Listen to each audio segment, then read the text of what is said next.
भारत की धरती पर एक ऐसा धाम है जहां भगवान खुद अपने भक्तों के बीच आते हैं, जहां हर साल लाखों लोग सिर्फ एक झलक पाने के लिए उमड़ पड़ते हैं।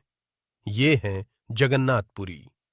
लेकिन क्या आपने कभी सोचा है, आखिर इस मंदिर की शुरुआत कैसे हुई? सतयुग में अवंती राज्य के राजा इंद्रदुम्न भगवान विष्णु के परम भक्त थे। एक रात उन्हें सपना आया। उन्होंने एक दिव्य नीली मूर्ति देखी जिसका नाम था नीलमाधव।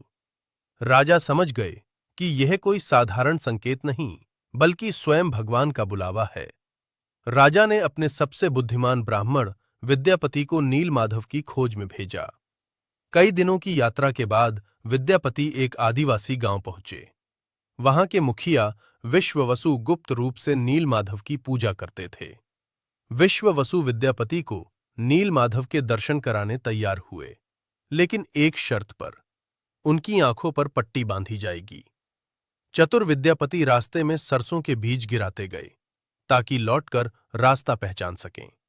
जब गुफा पहुंचे तो उन्होंने पहली बार नीलमाधव के दिव्य दर्शन किए। विद्यापति राजा को उस स्थान पर ले गए, लेकिन वहां पहुंचते ही सब हैरान रह गए। नीलमाधव गायब हो चुके थे। राजा इंद्रद्युम्न दुखी होकर तपस्या में बैठ गए।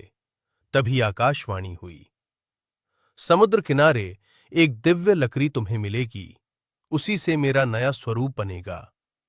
कुछ दिनों बाद समुद्र किनारे एक दिव्य लकड़ी बहकर आई।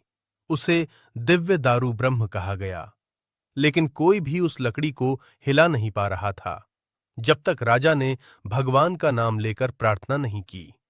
तभी एक वृद्ध बढ़ई महल पहुंचा। वह वास्तव में देवताओं के वास्तुकार विश्वकर्मा थे। उन्होंने कहा, मैं मूर्तियां बनाऊंगा, लेकिन 21 दिनों तक कोई दरवाजा नहीं खोलेगा। कई दिन बीत गए, अंदर से कोई आवाज नहीं आई। रानी घबरा गई।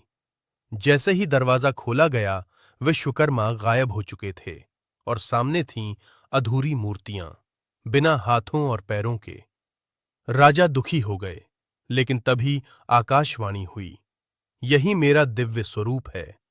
समय बीता और 12वीं शताब्दी में गंगा वंश के राजा अनंत वर्मन चोडगंग देव ने भव्य जगन्नाथ मंदिर का निर्माण करवाया। तब से आज तक पुरी भगवान जगन्नाथ की नगरी कहलाती है।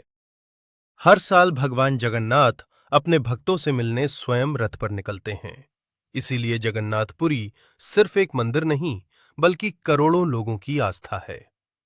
कहते हैं, जो एक बार सच्चे मन से जय जगन्नाथ बोल दे, भगवान उसे कभी अकेला नहीं छोड़ते।